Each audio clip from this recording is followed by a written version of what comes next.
Hello there and welcome back to another video where Liverpool have progressed through to the Champions League final.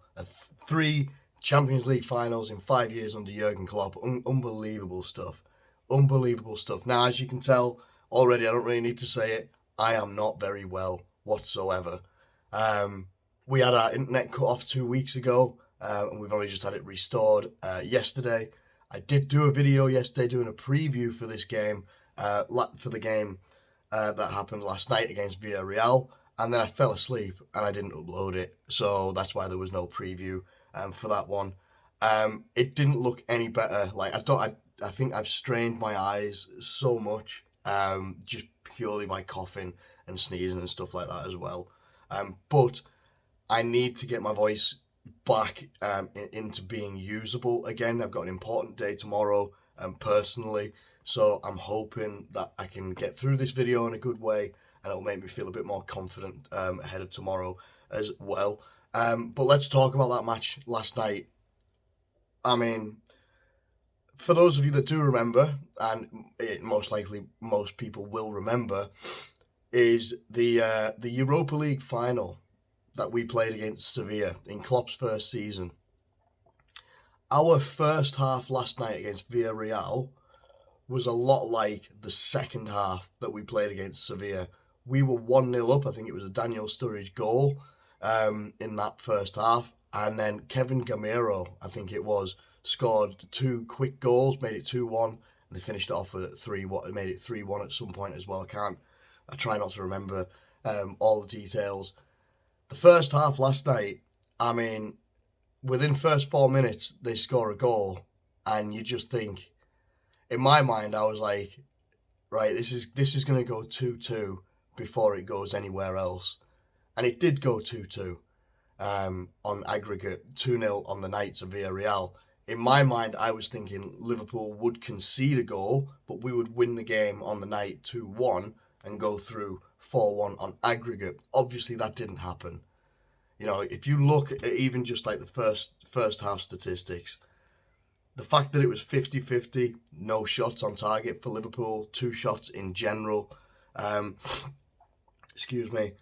The shots that Villareal had, they had 5 shots in the first half, 2 on target, obviously 2 goals as well. And it does have to be said, they were well-deserved goals for Villareal. For whatever reason, we just did not start well at all.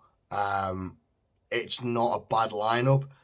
And I don't think that the removal of Jota at half time was purely down to, Jota not performing well.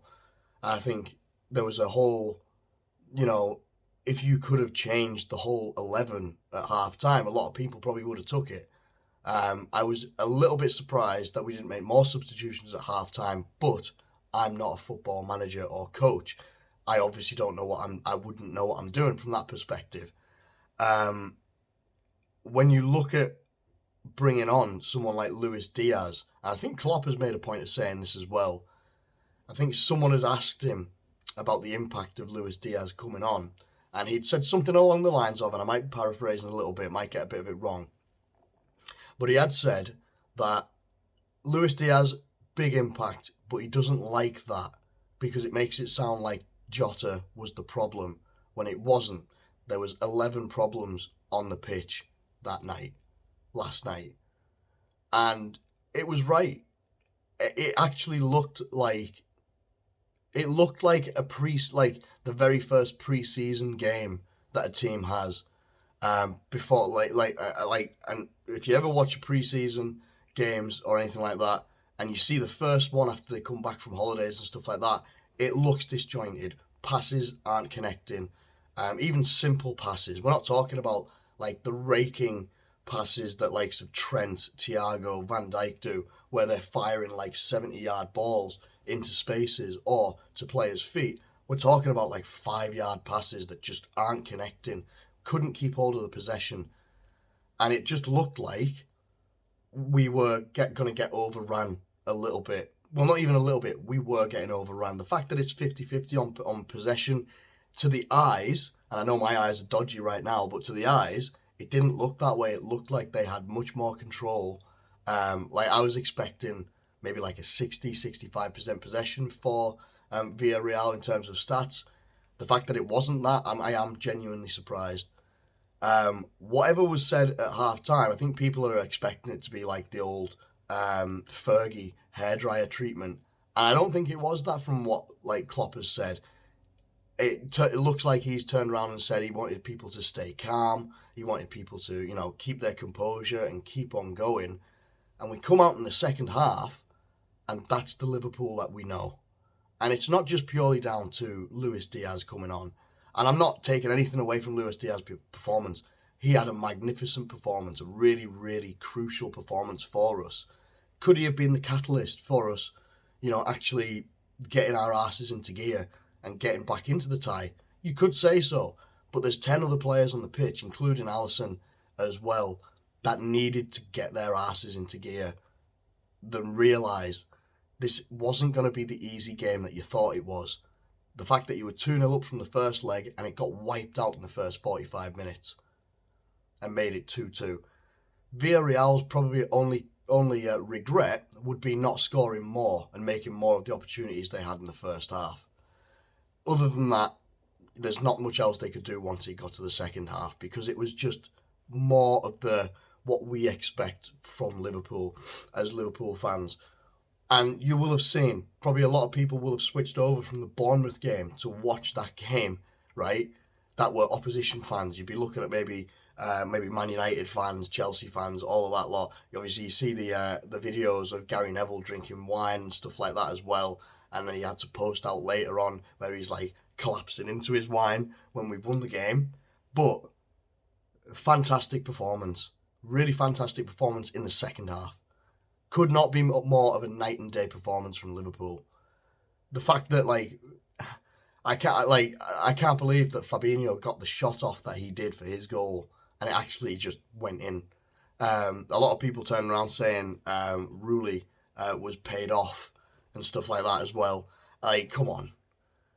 This is the guy that also denied Manchester United a Europa League title. Was it last year or the year before? I can't remember.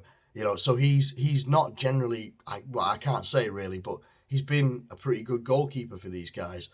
I'm not saying that he phoned it in the second half. He had a carious second half. It's the best way that I can put it as a Liverpool fan, and I think that you'll be able to relate to what I mean by that as well. Just the pressure that we actually put on in the second half was much more like what you would expect from Liverpool. And I've said that before, but the fact that we only had 2 shots in the first half, none on target. In the second half, we have 13 shots, 5 on target. That's more of the type of overall stats that you would get in a whole game, never mind 45 minutes in the second half as well. Luis Diaz getting on the score sheet as well is obviously, it's absolutely fantastic. And then Sadio Mane finishing it off as well for us, making it 3-2 on the night, 5-2 overall for Liverpool. And we go through to a Champions League final, and tonight it's going to be Man City versus Real Madrid, which is poised at 4-3 in Man City's favour at the moment. And it could go either way. It could go either way. I think the one thing that I like to get away from a little bit, and I think some people do think that this is a little bit negative, but for me, I think it's realistic. All the talk is about, the quadruple's still on. It's not about Liverpool could go and win the Champions League, or Liverpool could win the Premier League, or Liverpool could win the FA Cup. It's all about Liverpool are going for the quadruple. The quadruple is on. The quadruple isn't on until Manchester City lose or draw a game in the Premier League. So I'm not saying the quadruple's on whatsoever. There may be a treble on, but I don't like to get drawn into that type of talk, because these are games that can literally just be decided almost like a flip of a coin. Depends how you turn up. It's like if you take an exam in school or something like that. It's all about on the day. Can you perform on the day? It doesn't matter what you've done 9 months prior. Can you perform on the day? Are you going to turn up, put in the performance that we expect? Or do you get a bit of a performance like we got in the first half against Villareal? I'm not talking about quadruples for Liverpool or anything like that, because it's not on. It's actually not on until Man City lose or draw in the Premier League, like I said before. And I don't think that they will. That's just my personal opinion.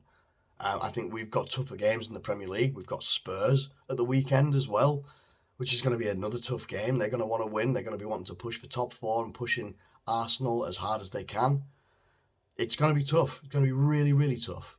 All we can do is just go game by game and just try and make the most of whatever we get out of this season alongside the Carabao Cup. Because that's the reality as well, is that the quadruple could be on, depending on who you are and what you like to talk, like how you like to talk about it. But this season could also end with Liverpool just winning the Carabao Cup. And I think a lot of people would turn around and say, that's not a successful season. Like, we are becoming expectant of another trophy, at least one, and we don't know what it will be.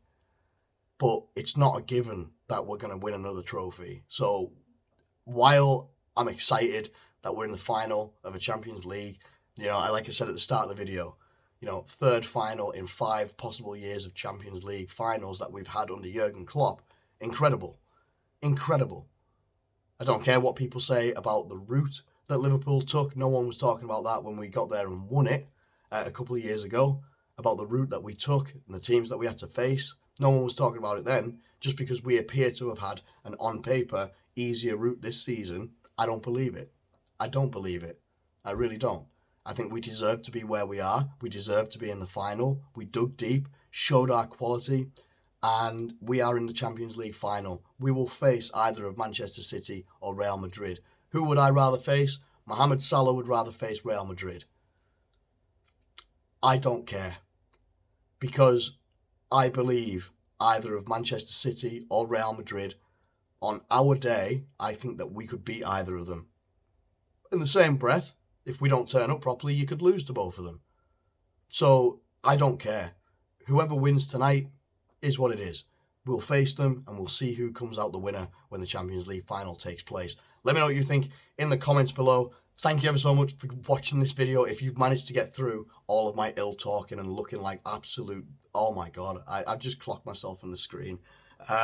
Yeah, thanks for staying with this video if you've managed to get all the way through to the end of this video as well. Let me know what your thoughts and comments are in the comment section below. Who would you rather face? If you've got a preference, who would you rather face in the Champions League final? Let me know it in the comments below. Thanks ever so much for watching. Do take care of yourselves. Have a wonderful rest of the week, and I will catch you guys later.